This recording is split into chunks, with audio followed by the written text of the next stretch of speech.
Hello! Kumusta kayong lahat? Nagbabalik na naman ang inyong ulirang ina. Bago nga pala ang lahat, gusto ko kayong batiin ng happy weekend everyone. So for today's video guys, share ko lang paalis nga pala kami. Schedule kasi ngayon for vaccination at pakapo ng mga alaga ko. Siyempre, lalabas tayo, kailangan natin ng sunscreen protection. Ang ganda nitong sunscreen protection na nabili ko from Hikari. Yun bang paglalabas ka, para kang naka-makeup or para kang naka-pulbo. Tapos kahit puyat ka, looking fresh ka pa rin. Actually, wala talagang filter yung video na to. Oy, dito paid promotion ha. Ganyan kasi talaga ako pag may nabili ako at nagustuhan ko, isi-share ko. Sharing is caring, ika nga. Alam ko kasi yung pakiramdam pag gumastos ka tapos di naman worth it, diba? Anyway, balik na tayo sa topic natin. So ayan, nakarating na kami dito sa Green Gate Covered Court. So ayan, dami naming bit-bit. Mukha akong may 10 anak. Tapos naawa pa ako kay Steven dyan kasi ang dinala niya is yung mabigat. Ang dinala ko yung magaan. Nawala na kasi sa isip ko sa sobrang busy ko at hinahabol namin yung oras kasi half day lang sila. So bago nga pala ang lahat ng to, kailangan mo mag-register online. Actually, mura lang talaga yung kapon nila guys. Pag kapon, 750. Pag naman babae, 900. So 6 lahat ang ni-register ko. 2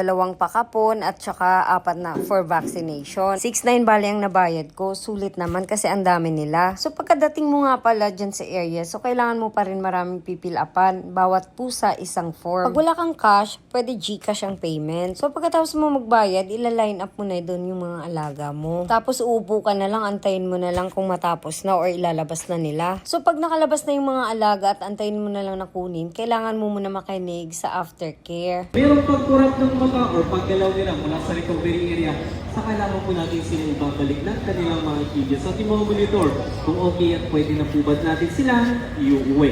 Okay? So ganyan mga itsura nila pagkatapos ng kapon, parang na-paralyze. Struggle lang talaga magpakapon kasi nakikita mo yung mga alaga mo, naaawa ka sa iyak nila. At bago pa ang operation, bawal sila kumain at uminom ng tubig for 8 hours. Pero ang operation guys, ang bilis lang. Saglit lang kami doon, hindi kagaya na alala ko nung unang pakapon namin. Ang tagal namin, nabot kami ng 7 hours siguro. So yun na nga guys, finally we're home. Pagkadating pa namin guys, ngayon ko lang naalala, hindi pala namin na turn off yung AC. Patay, lagot na sa bill nito. So yun, pagkadating namin, inakyat ko na yung 2 pusa na kailangan talaga alagaan, baka bababa at aakyat sila, which is risky pa sa kondisyon nila. Siya nga pala guys, kailangan mo din sila iiwas sa litter sand or sa ang paggamit sa litter box. So yun, pinasok mo na sila sa vacant room namin at binuksan ko na din yung aircon. Kailangan kasi komportable sila. Tapos kailangan mo na din sila pakainin at painumin ng tubig kasi ilang oras din silang walang kain simula kagabi. Pag di naman sila kumain, normal lang yun, pero observe nyo pa din para safe. Hindi basta-basta mag-alaga, kailangan talaga responsible pet owner ka. So yun, finally nakaupo na ako. Thank you Lord for the successful operation. So that's all for today's video guys. Thank you for watching and have a nice day everyone.